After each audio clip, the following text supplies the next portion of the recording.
¿Recuerdan que hablamos la semana pasada? Yo espero que sí. Un texto impresionante.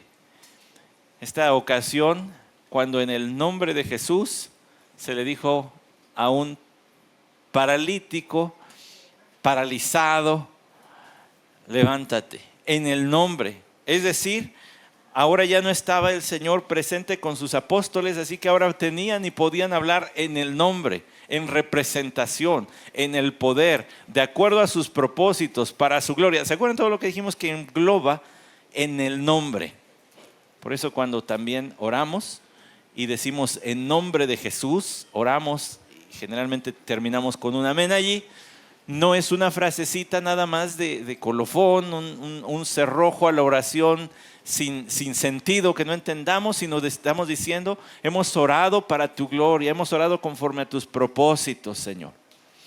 Esto es lo que estamos todavía implicando cuando decimos que oramos en el nombre del Señor Jesús. La semana pasada hablamos de varias cosas que dice el Nuevo Testamento, que los cristianos hacemos en nombre del Señor Jesús, ¿verdad? Nos reunimos, nos congregamos también en nombre del Señor. Él es el central, Él es es que no quiero decir elemento porque no es una cosa, pero permíteme decirlo así. Él es el elemento central del culto cristiano. Él es la persona principal. Por eso hablamos en que nos reunimos en su nombre.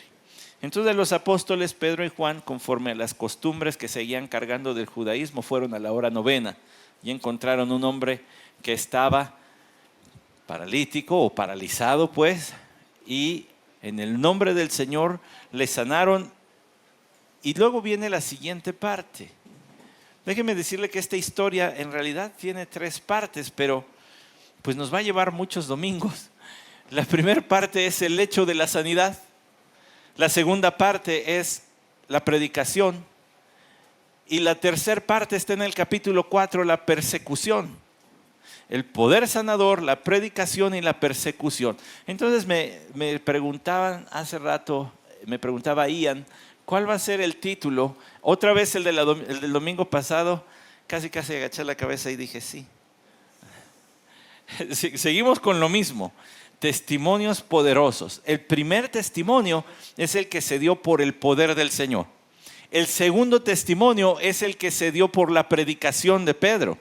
Y el tercer testimonio es el que se da por la persecución que soportaron los apóstoles. Todos ellos testimonios de Cristo Jesús.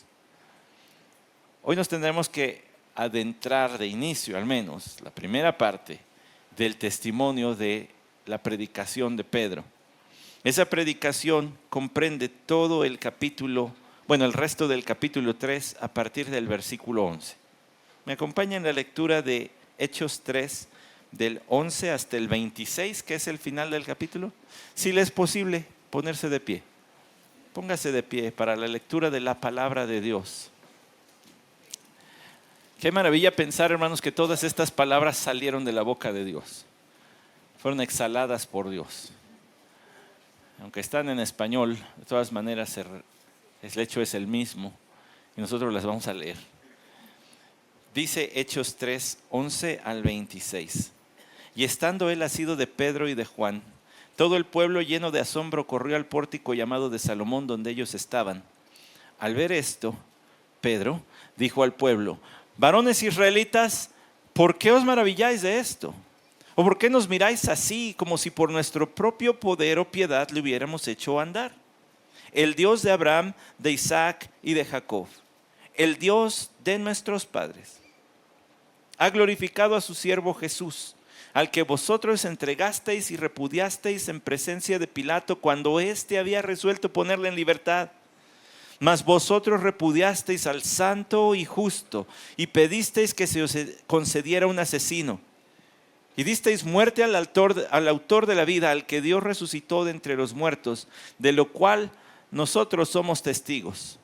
Y por la fe en su nombre, es el nombre de Jesús lo que ha fortalecido a este hombre, a quien veis y conocéis. Y la fe que viene por medio de él le ha dado esta perfecta sanidad en presencia de todos vosotros. Y ahora, hermanos, yo sé que obrasteis por ignorancia, lo mismo que vuestros gobernantes. Pero Dios ha cumplido así lo que anunció de antemano por boca de los profetas que su Cristo debía padecer. Por tanto, arrepentíos y convertíos para que vuestros pecados sean borrados, a fin de que tiempos de refrigerio vengan de la presencia del Señor. Y Él envía a Jesús, el Cristo designado de antemano para vosotros, a quien el cielo debe recibir hasta el día de la restauración de todas las cosas, acerca de lo cual Dios habló por boca de sus santos profetas desde tiempos antiguos. Moisés dijo: el Señor Dios os levantará un profeta como yo de entre vuestros hermanos. A él prestaréis atención en todo cuanto os diga. Y sucederá que todo el que no preste atención a aquel profeta será totalmente destruido de entre el pueblo. Y asimismo todos los profetas que han hablado desde Samuel y sus ancestros en adelante también anunciaron estos días. Vosotros sois los hijos de los profetas y del pacto que Dios hizo con vuestros padres, al decir a Abraham: y en tu simiente serán benditas todas las familias de la tierra.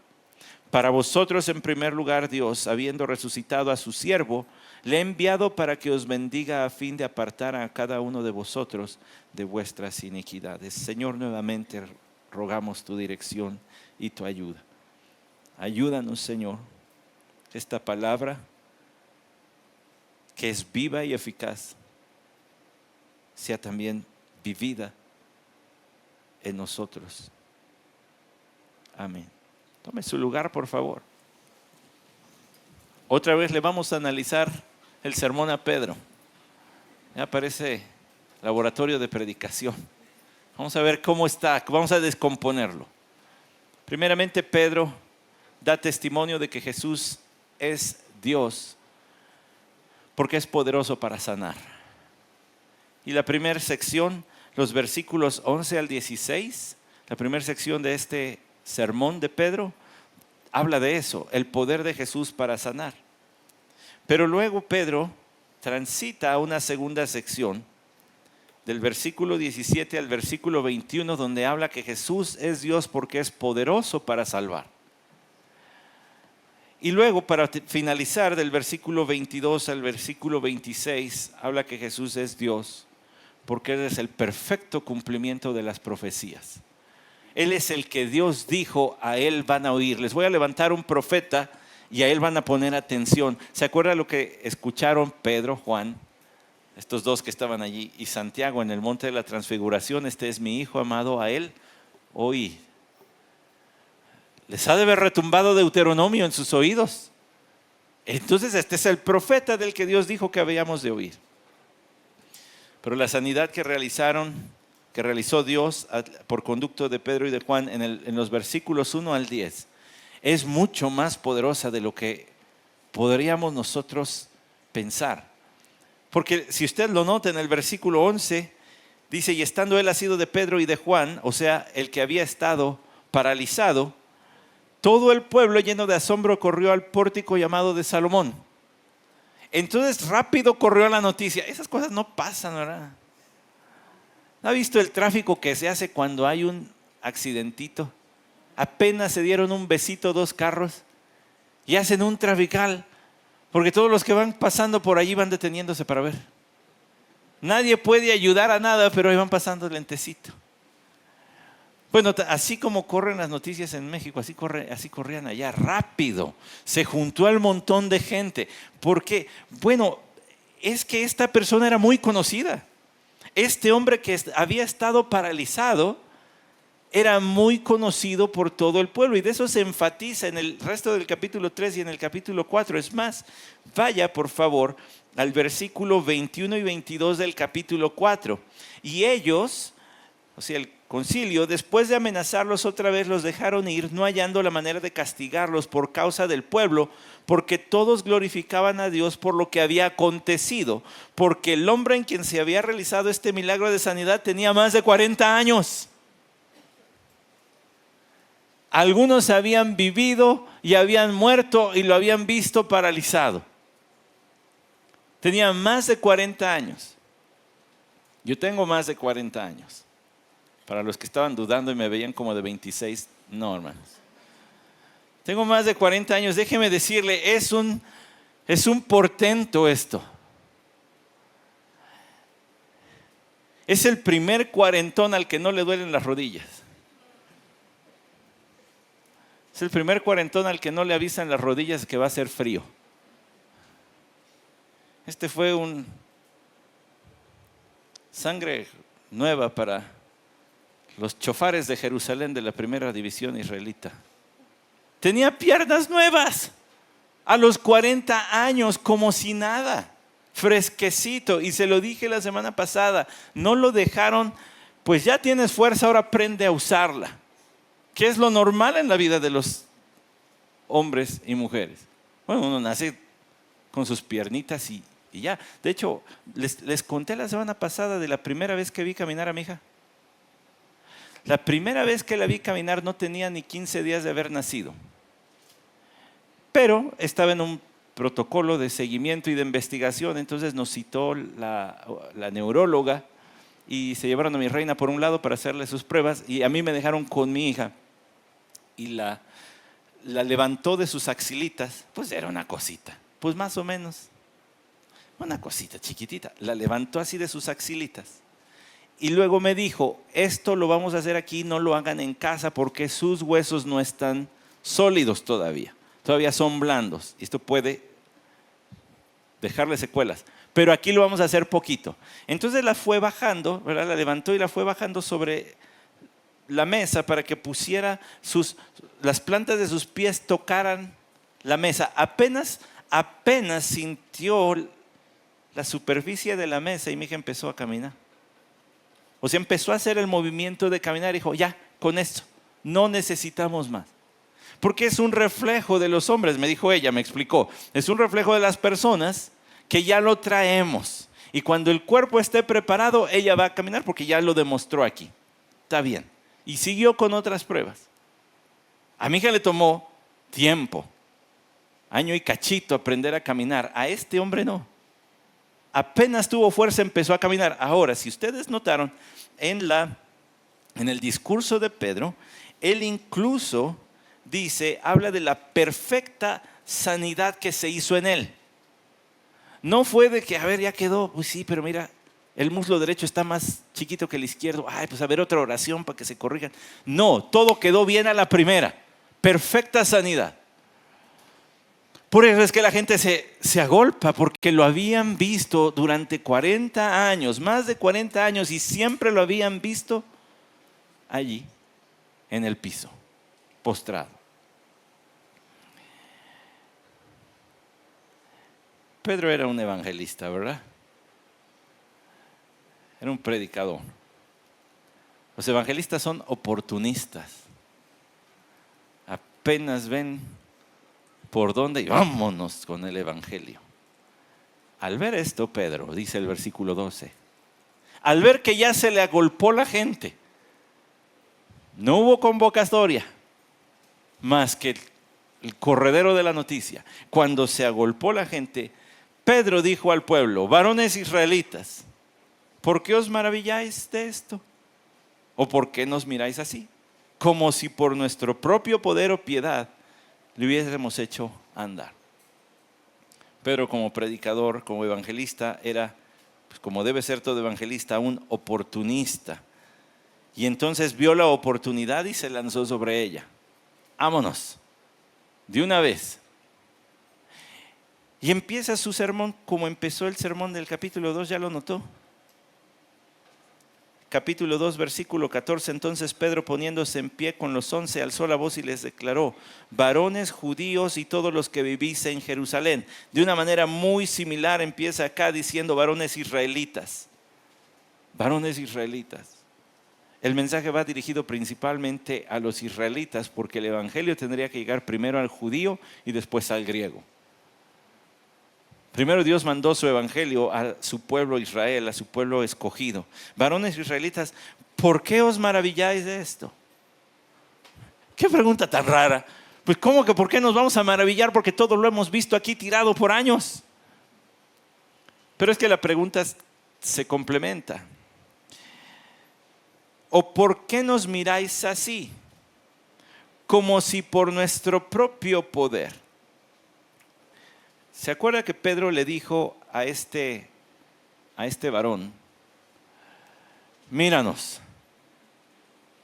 Cuando les insistía, denme algo, hey, denme algo, porque hablamos de los verbos insistentes la semana pasada, los recurrentes. Y Pedro le dijo, míranos y pon atención. No fue como diciéndole, lo expliqué la semana pasada, no fue como diciéndole, ve que no tenemos nada. Perdón, ¿cómo te atreves a pedirnos algo? Más bien míranos que no tenemos nada que dar. Es más que una cosa, en el nombre de Jesús. Y ese es el sentido de este versículo 12. ¿Por qué nos miráis así? Como si por nuestro propio poder. Primero eso.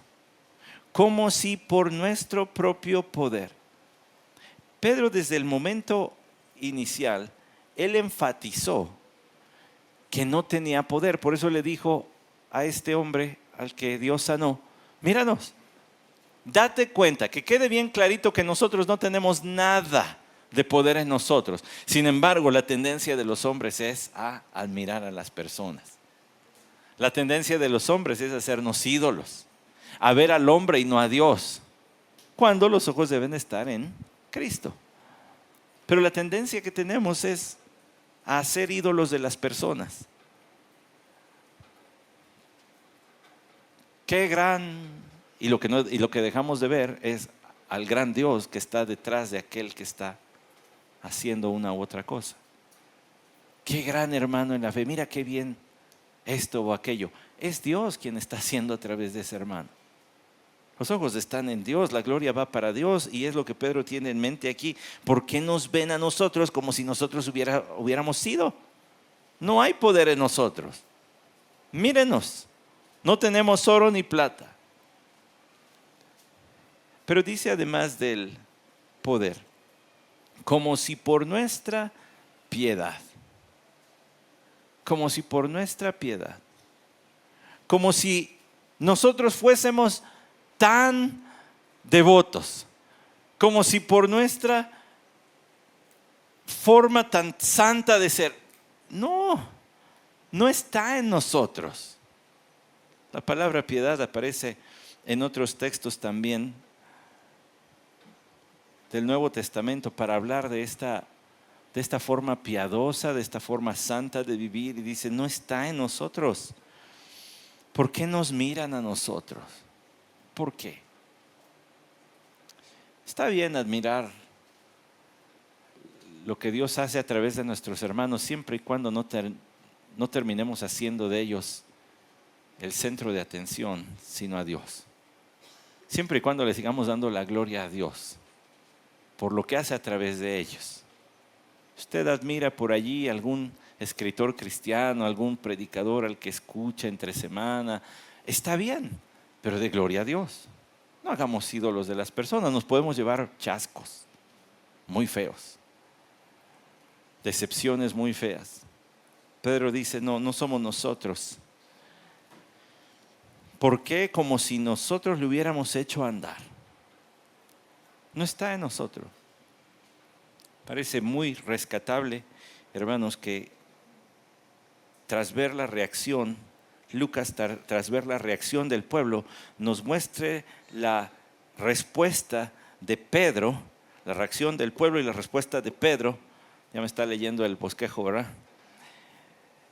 Y en esa respuesta, usted vea lo que hace el Señor a través de Pedro, estableciendo allí el vínculo que hay entre la admiración de los hombres y la gloria de Dios.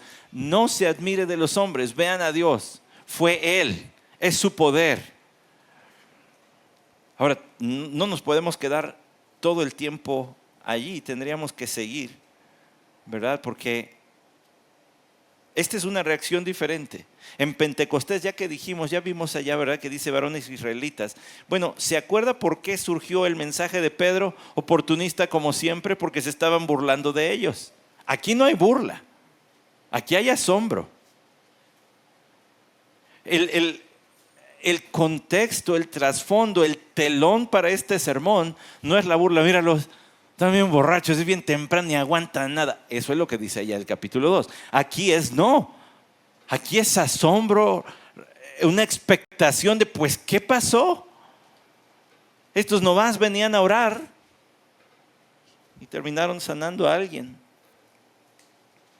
Pedro les dice, no es nuestro, versículo 13. Yo sé que está viendo y dice, ahora sí va de volada. Ya sabe que por ahí viene donde nos vamos a estacionar, ¿verdad? El Dios de Abraham, de Isaac y de Jacob, el Dios de nuestros padres, ha glorificado a su siervo Jesús. Y yo que usted, bueno, este soy yo. Yo sí tengo una línea diagonal allí, después de la palabra usted, después de la palabra Jesús. Ha glorificado a su siervo Jesús y le puso una diagonal porque vea el contraste. Al que vosotros entregasteis y repudiasteis en presencia de Pilato cuando éste había resuelto ponerle en libertad. Pedro no se andaba por las ramitas, ¿sí?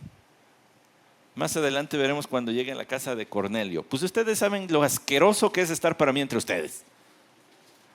Es repugnante. Estoy contaminándome, pero aquí estoy. Vaya introducción a sus sermones, ¿no?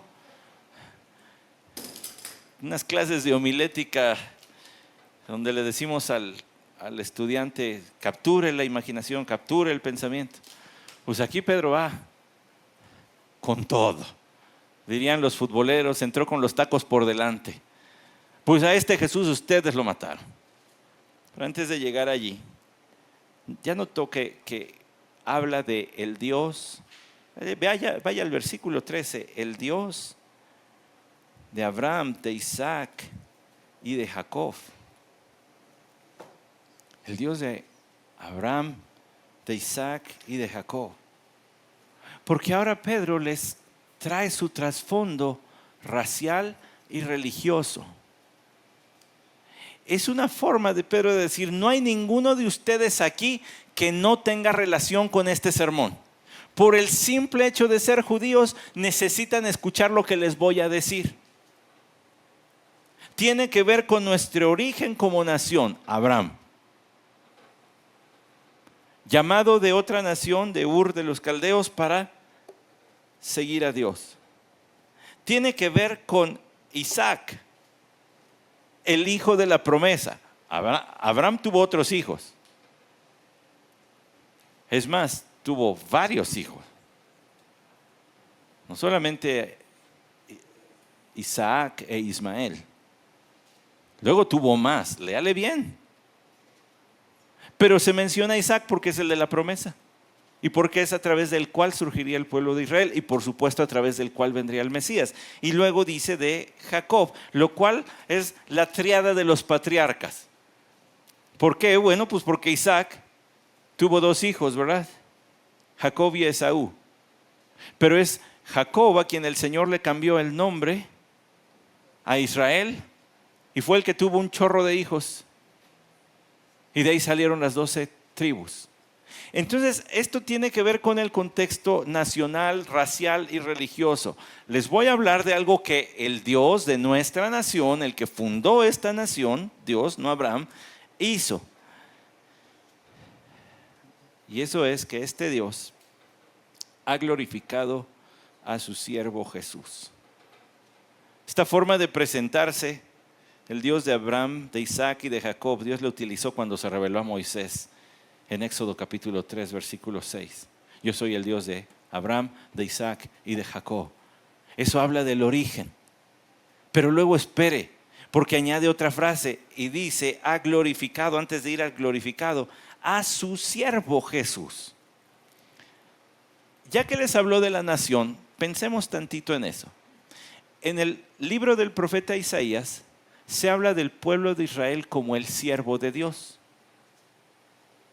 Pero también se habla del Señor Jesucristo como el siervo de Dios.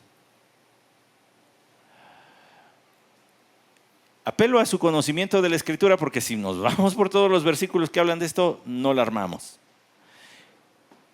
En la profecía de Israel se habla del pueblo de Israel como el siervo de Dios y de Jesucristo como el siervo de Dios. El pueblo de Israel como el siervo que se hizo inútil y del Señor Jesucristo como el siervo perfecto que cumple la voluntad de Dios a cabalidad, de lado a lado. Cuando Pedro menciona, glorificó a su siervo Jesús, ¿a qué le sonaría a los israelitas que le estaban escuchando. Está haciendo referencia a las palabras del profeta Isaías. Probablemente algunos de ellos tendrían eso en mente. Les habría venido a la mente. Está hablando de el siervo, el gran siervo. O sea que Jesús es el siervo de Dios. Es el cumplimiento de la profecía de Isaías. Ha glorificado. Lo ha glorificado. Lo hizo tener un lugar predominante. Hace ratito estábamos en la carta a los Efesios y sería bueno que regresáramos para allá por un momento. Regreses a Efesios capítulo 1.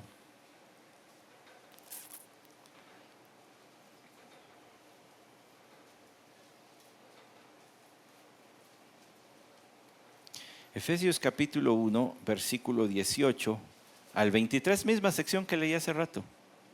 Mi oración es que los ojos de vuestro corazón sean iluminados para que sepáis cuál es la esperanza de su llamamiento, cuáles son las riquezas de la gloria de su herencia en los santos y cuál es la extraordinaria grandeza de su poder para con nosotros los que creemos conforme a la eficacia de la fuerza de su poder. Pausa tantito. Pablo dice, yo oro para que ustedes siempre tengan en mente, se les abran su entendimiento, eso se les abran vuestro corazón sea iluminado, que entiendan la esperanza de su llamamiento, esperanza de su llamamiento, sus riquezas en gloria y la extraordinaria grandeza de su poder para nosotros los que creemos. Le voy a hacer una invitación. Yo creo que va a tener un efecto radical en su semana. Si se propone todos los días regresar a este texto e indagar cada día más qué significa la esperanza de mi llamamiento en Cristo Jesús. ¿A qué esperanza me llamó Dios? Pues Pablo lo dice más adelante, la esperanza de vida eterna. Lo dice adelante y atrás, la esperanza de vida eterna. Si toda la semana la empiezo a vivir a la luz de que un día voy a estar con el Señor, quizá mis situaciones en este mundo se empiecen a ver más chiquitas.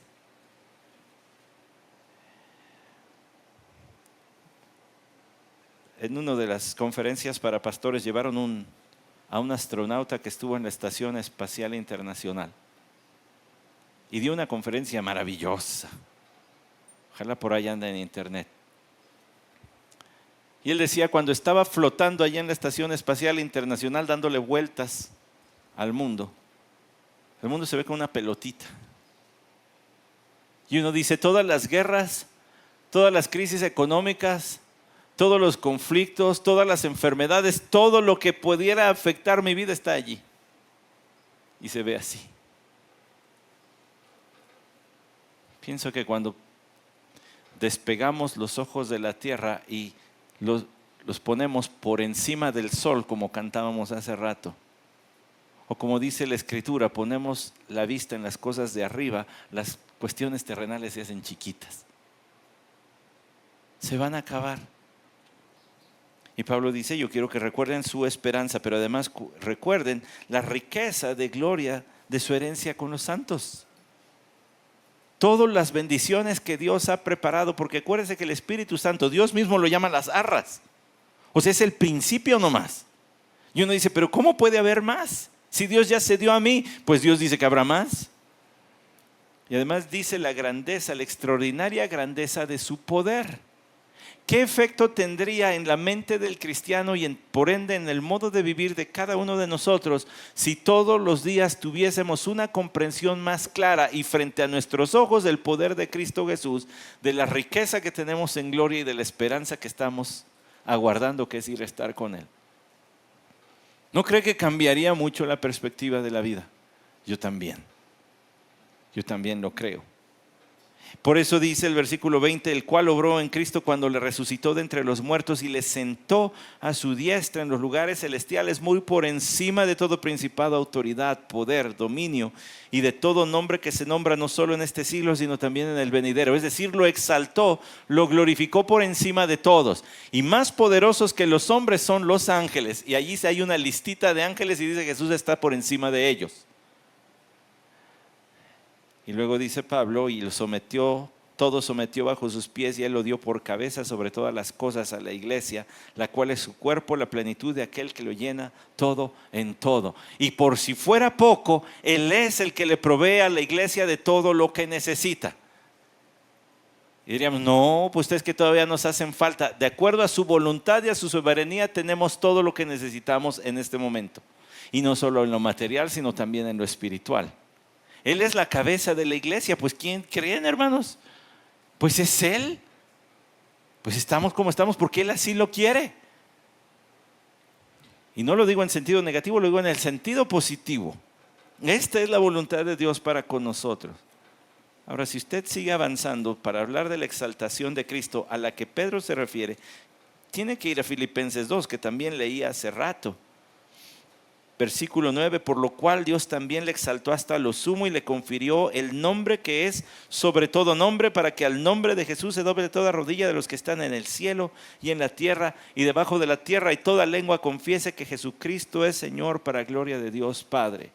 Pedro dijo, en el nombre de Jesús, levántate. Pues aquí Pablo dice, para que ante el nombre de Jesús se doble toda rodilla. Se refiere a la exaltación de Cristo. Si le sigue avanzando, Colosenses capítulo 3 versículo 1 que ya mencioné, si pues habéis resucitado con Cristo, buscad las cosas de arriba donde está Cristo sentado a la diestra de Dios. Otra vez su exaltación. Y lo glorificó, dice en Hechos capítulo 3 versículo 13. El Dios de Abraham, de Isaac y de Jacob, el Dios de nuestros padres. Tras haber hecho mención de los patriarcas, habla ahora de los padres para hablar de toda esta cadena sucesiva que ha venido transmitiendo el conocimiento de Dios y la fe en Él. Él ha glorificado a su siervo Jesús. Le ha dado un lugar que nadie más tiene en el universo,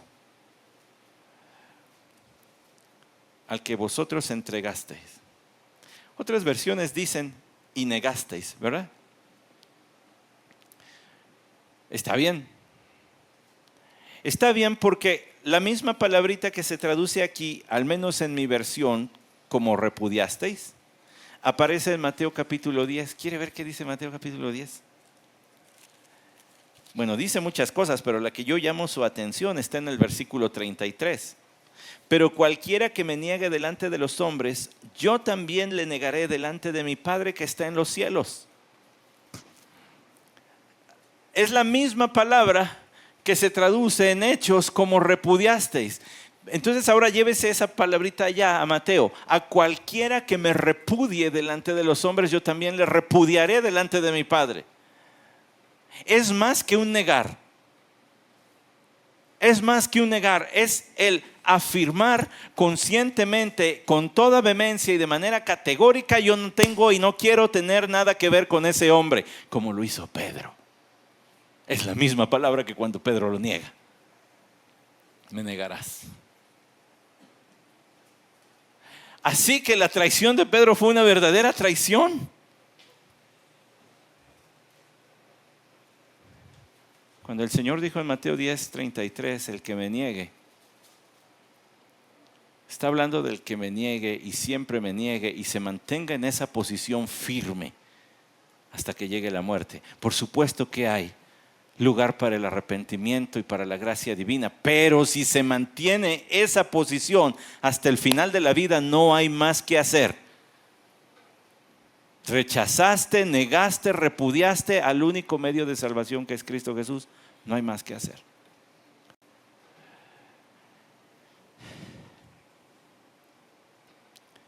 Al que vosotros entregasteis. ustedes lo entregaron como a un verdugo, como se entrega un criminal al que lo va a ejecutar, al verdugo. Y no quisieron tener nada que ver con él. ¿Cuándo? En presencia de Pilato, cuando éste había resuelto ponerle en libertad. ¿Quiere ver? Nos apoyamos en el otro relato de Lucas, porque él escribió Hechos, entonces nos conviene irnos por la misma línea. Y Lucas escribió de esto en el capítulo 23. Note por favor que en el versículo 4 menciona palabras de Pilato diciendo: no encuentro delito en este hombre. No hay nada. Este no es un criminal, no es un malhechor. A quien ustedes me trajeron, no hay delito que perseguir. Pero ellos insistían, dice el versículo 5, y alborotaban al pueblo enseñando por toda Judea. Él alborota, al pueblo enseñando por toda Judea, comenzando desde Galilea hasta aquí. Entonces insistían. En esa insistencia, ¿qué cree que hay? El repudio. Entonces, cuando pase otra vez por este relato del Señor Jesucristo ante Pilato, léalo con la mente le estaban repudiando. No queremos nada. Ya, absolutamente nada, quítalo.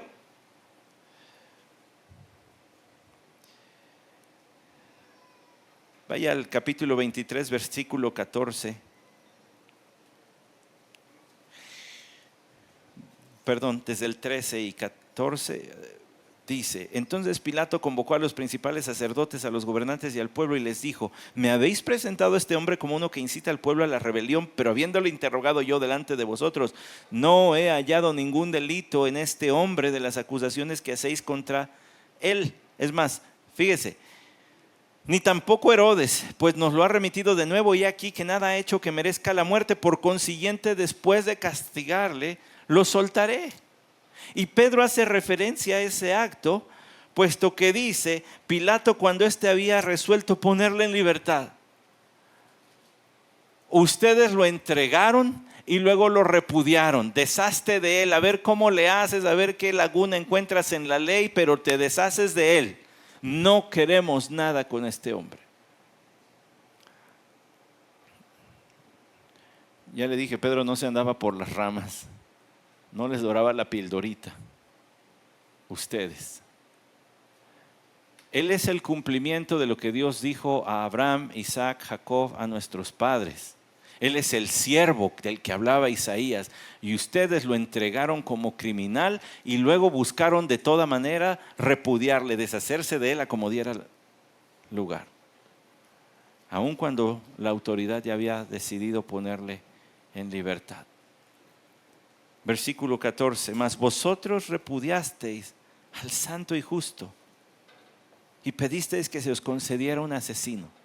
Medite en ese versículo, paladiéselo. Ustedes repudiaron al santo y justo y pedisteis que se os concediera un asesino. Este es el juicio, que la luz vino al mundo y los hombres amaron más las tinieblas que la luz. Escribió Juan las palabras del Señor Jesucristo en Juan capítulo 3. Aquí se nota el corazón del hombre. En el repudio del santo y justo. En repudiar las cosas de Dios. ¿Sabe quién me recuerda? Me recuerda a un hombre que ya mencioné en este sermón. Uno de los hijos de Jacob. Se llamó Esaú. De quien se dice lo siguiente en Hebreos 12:16, que él era una persona inmoral y profana. Dice que no hay entre ustedes, hermanos, una persona inmoral y profana. Inmoral porque era depravado, tenía más de una esposa. Y profana porque profano quiere decir que no le interesan las cosas de Dios. Que él dijo: ay, ¿Yo para qué quiero eso de la primogenitura? ¿A qué me da igual? No le interesaban las cosas de Dios. Entonces aquí cuando Pedro dice de ellos, de su auditorio, quienes le estaban escuchando, muestran la misma actitud. No desearon lo santo, no desearon lo justo. Prefirieron el pecado.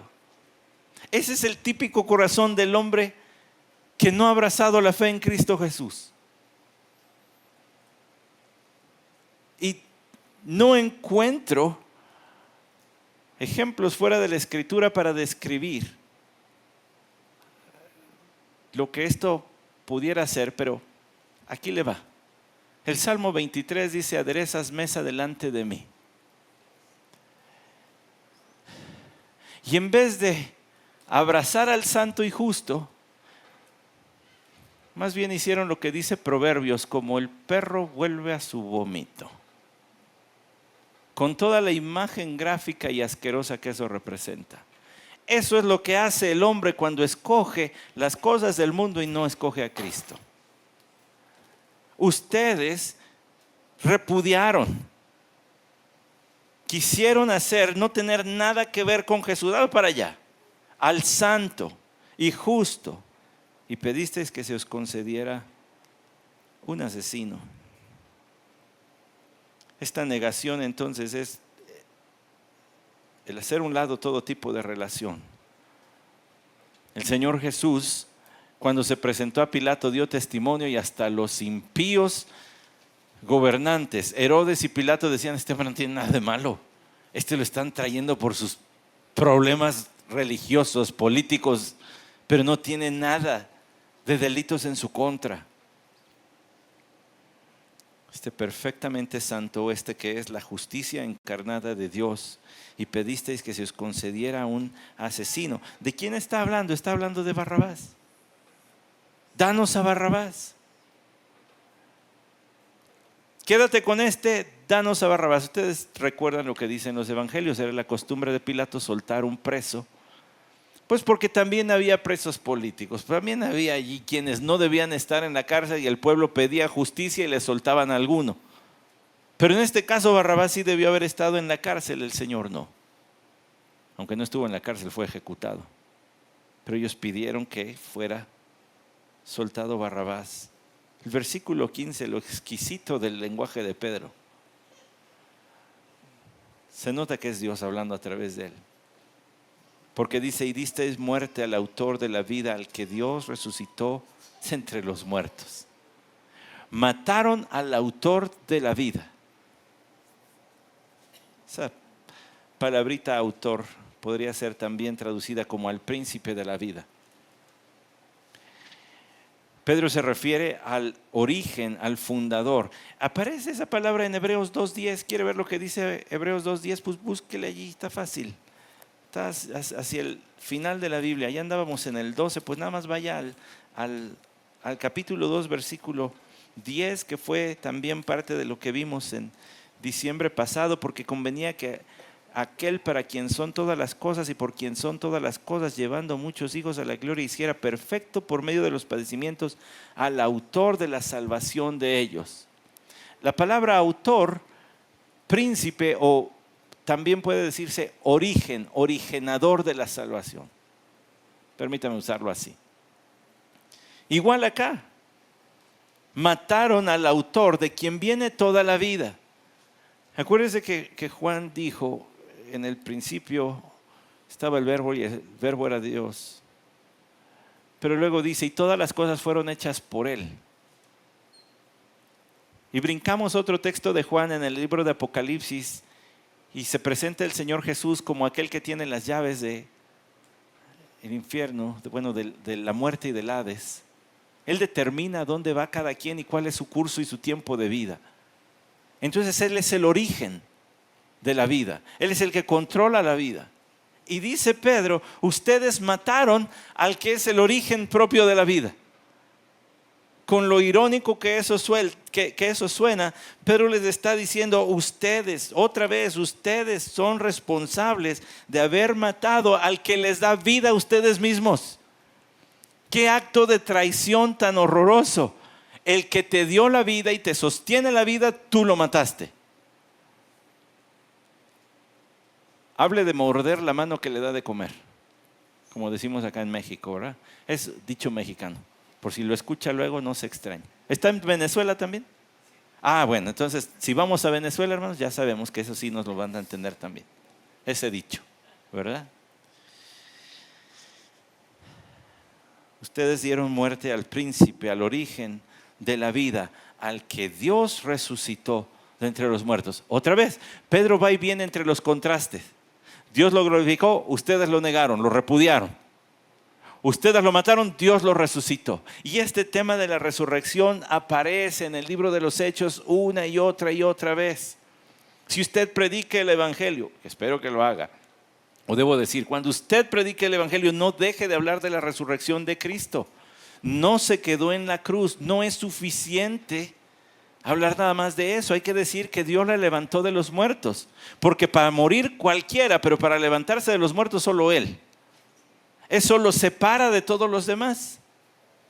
El que me diga, Mahoma, Buda, María, la Virgen, pues, todos estos a los que la gente pone su fe en ellos están en sus tumbas, sus restos al menos. Cristo no, es el único. Dios le resucitó de entre los muertos, y viene la frase que repetimos aquel día, de lo cual todos nosotros somos testigos. De lo cual nosotros somos testigos. Pedro le vio con sus propios ojos, innegable. Estoy convencido porque lo vi, lo volví a estar con Él, a pasar tiempo con Él. Nosotros somos testigos, Dios le resucitó.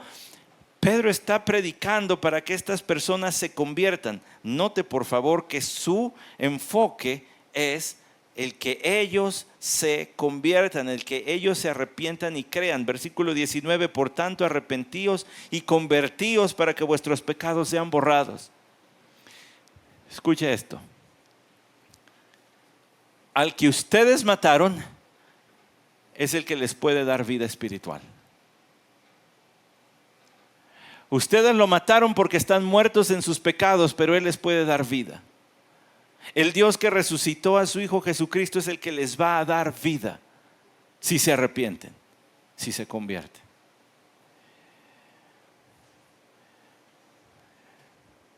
Y por la fe en su nombre, vea lo que dice, y por la fe en su nombre. La semana pasada que hablábamos de la sanidad de este paralítico, este hombre de profunda debilidad en sus extremidades inferiores, hice referencia a este versículo. Él creyó en el nombre de Jesucristo por la fe en su nombre. Es el nombre de Jesús lo que ha fortalecido a este hombre. En el versículo 12, Pedro dijo, ¿por qué nos están viendo como si fuéramos nosotros? Y aquí les dice las cosas por las claras. Es Jesús, el que está glorificado, el que es el cumplimiento de las profecías. Él es el que está actuando aquí. Por cierto, es el que ustedes mataron. Teman. Deben temer porque Él no está muerto. Está bien vivo y está actuando. Y si va a actuar, puede hacer lo que quiera aún con ustedes.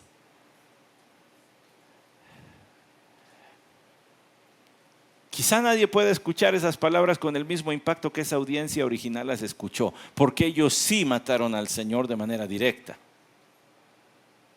Sin embargo, el peso del pecado nos lleva a unirnos a esa multitud y a decir, por mi culpa, aunque yo no estuve allí pidiendo danos a Barrabás y quita ese Jesús, porque salía Pilato allí en la escalinata, aunque yo no estuve allí, el peso de mi pecado sí me hace cómplice de esa muerte. Sí soy yo merecedor del castigo de Dios. Y no minimicemos ese asunto, hermanos, porque entre más lo minimicemos, menos comprendemos de la gracia de Dios. Porque se nos haría poca cosa entonces lo que Dios hizo para salvarnos. ¿Verdad que llevábamos paso rápido? ¿Por qué teníamos que bajarle acá? Porque entonces deslumbra la gracia de Dios como nunca. Yo soy de esos. Porque entonces sí tiene sentido que clamen las palabras de David cuando decía: ten piedad de mí, oh Dios. No me trates conforme a lo que he hecho. Ese es el Salmo 51, pero es otra confesión en el Salmo 32. De los pecados de mi juventud no te acuerdes. Bórralos, ya ni te acuerdes, ya olvídalos. Porque yo estaba entre esos. Bueno, no estaba, pero sí estaba. No minimice. Porque aunque nosotros no clamamos pidiendo a Barrabás y no entendemos estas palabras como la audiencia de Pedro sí la entendió, en cierto sentido sabemos a lo que se refiere. Fue por nosotros, fue por mí. Y entonces dice Pedro: ha fortalecido a este hombre a quien veis y conocéis. Todo el mundo lo conoce. Y la fe que viene por medio de él le ha dado esta perfecta sanidad en presencia de todos vosotros. El poder salvador de Jesús quedó en claro por la sanidad que se hizo en su nombre. El poder salvador de Jesús quedó en claro también por la sanidad que se hizo en ese hombre. Si Él puede sanar, entonces es el Mesías esperado, y si es el Mesías esperado, Él es el Salvador del mundo. Yo me imagino que hubo ocasiones donde ser discípulo del Señor Jesucristo ha de haber sido medio incómodo. Aquella ocasión cuando 4 amigos rascaron el techo de una casa y bajaron a su amigo paralítico. ¿Se imaginan los apóstoles? Ahora nos va a tocar pagar el tejado aquí. A ver quién sabe de losas, ¿verdad? Porque vamos a tener que echar aquí, al menos tapar el hoyo. No había domos, ¿verdad? Para poner un domo. Mira, ya te hicimos tu tragaluz. Vamos a tener... Pero esa vez, ¿qué dijo el Señor? Levántate, toma tu lecho y anda. Y los fariseos decían: ¿qué cosa con este hombre? Está fácil. Bueno, pues para que vean. Perdón, lo dije al revés, ¿verdad? Le dijo: tus pecados te son perdonados. Y los fariseos se preguntan: pues es fácil, ¿cómo puede decirlo? Es blasfemo, pero es que es sencillo, algo que no es tangible. Y dice: bueno, pues para que vean que sí tengo poder para perdonar pecados, toma tu lecho y anda. Ya que el hombre se fue por el poder salvador de Jesús y su poder sanador. Pues aquí el poder sanador de Jesús demuestra que es el Salvador. Pero tal vez usted y yo tenemos padecimientos que decimos: pero entonces ¿por qué no me ha sanado? Yo sé que no cuestionamos la soberanía y voluntad del Señor, la aceptamos con un cuello suavecito, como ya he explicado. Pero cuando llega la angustia de decir: pues sí, pero ¿y qué tal que ya no puedo trabajar? ¿Qué tal que esta enfermedad sí me deja sin trabajar? ¿Y qué va a hacer mi familia? O mi esposa, o mis hijos, o quien sea que dependa de mí.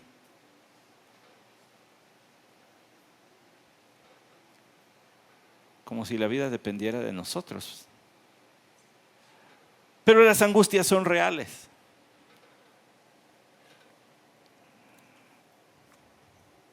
Me deja decirle que el Señor va a sanar todas las enfermedades antes de que se rasgue las vestiduras y diga: oh, prosperidad. No, ya me conoce. No voy a salir con esas cosas.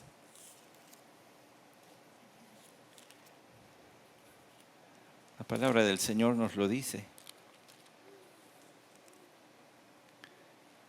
Mas ahora Cristo ha resucitado de entre los muertos, primicias de los que durmieron. Hablando de la resurrección de Cristo, Pablo lo aplica a la resurrección de los creyentes. Y él dice: hay asimismo cuerpos celestiales y cuerpos terrestres, pero la gloria del celestial es una y la del terrestre es otra.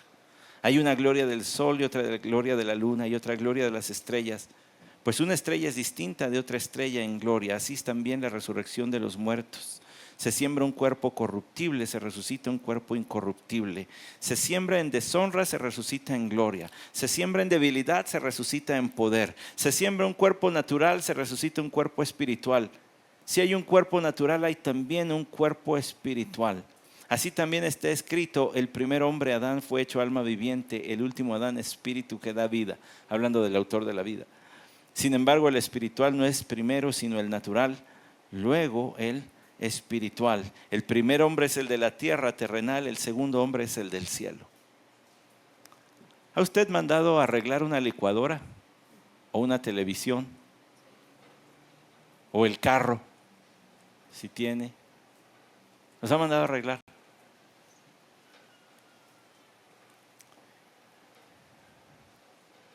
El Señor no. Porque Él no nos va a arreglar el cuerpo para que vivamos en la eternidad, nos va a dar uno nuevo. Imagínense que se le descompone la licuadora y va a la tienda y le dice: tenga la vieja y deme una nueva. Imagínense que se le queda parado el carro y le llama a la agencia y le dice: oye, tráeme uno nuevo, no, porque esta cosa ya se paró.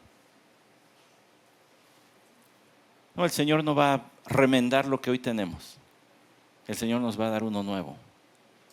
Su poder para sanar, para salvar, también va a darnos cuerpos nuevos. Y las enfermedades que hoy aquejan, aunque nos lleguen a acompañar al final de la vida, por la redención en Cristo Jesús tenemos un cuerpo nuevecito, sin ninguna falla. 0 kilometraje, dirían los automovilistas. Porque Él es poderoso para salvar también y para dar cuerpo nuevo. Lo vamos a tener que incluir. Oh, qué Salvador es mi Cristo Jesús. Oh, qué Salvador es aquí. Él salva al más malo de su iniquidad y vida eterna le da. Y le vamos a tener que arreglar allí. Y cuerpo nuevo también. Un discanto, algo así. Vamos a orar. Señor, te damos gracias. En tu nombre aquellos apóstoles realizaron en tu poder para tu gloria ese milagro. Ellos fueron solo el conducto, pero Pedro fue el primerito en decir: es por el poder de Dios, no nos vean a nosotros. No nos vean a nosotros. Mal haríamos, Señor, nosotros hoy salir de aquí diciendo: vaya Pedro, vaya Juan. No, nos tenemos que ir diciendo: vaya Salvador, que nos ha sido proclamado, que nos ha sido revelado en las Escrituras.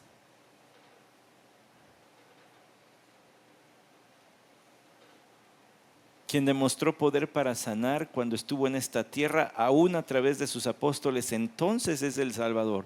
Y entonces sí tiene poder para salvar. Señor, tú sabes que hay hermanos, hermanas nuestros, cuyas enfermedades ya tienen tiempo. Renueva su esperanza de gloria, la esperanza de la que escribía Pablo, para que sepan la esperanza a la que han estado llamados. Si en tu bondad lo permite, Señor, concede que vean el propósito de esta enfermedad más claramente. Que les estás incitando a desear el cielo y a desear a Cristo cada día más. Cuando, como dice ese otro himno, cuando mis luchas terminen aquí.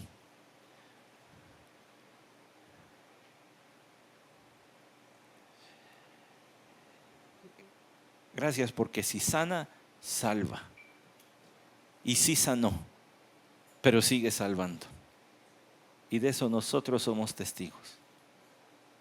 Gracias por Cristo. Gracias por Cristo. Señor, gracias por Cristo.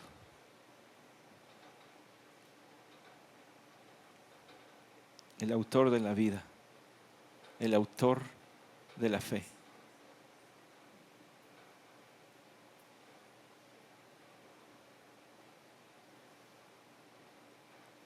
Porque todas las cosas son por medio de Él y para Él. Entonces a Él es toda la gloria. Amén.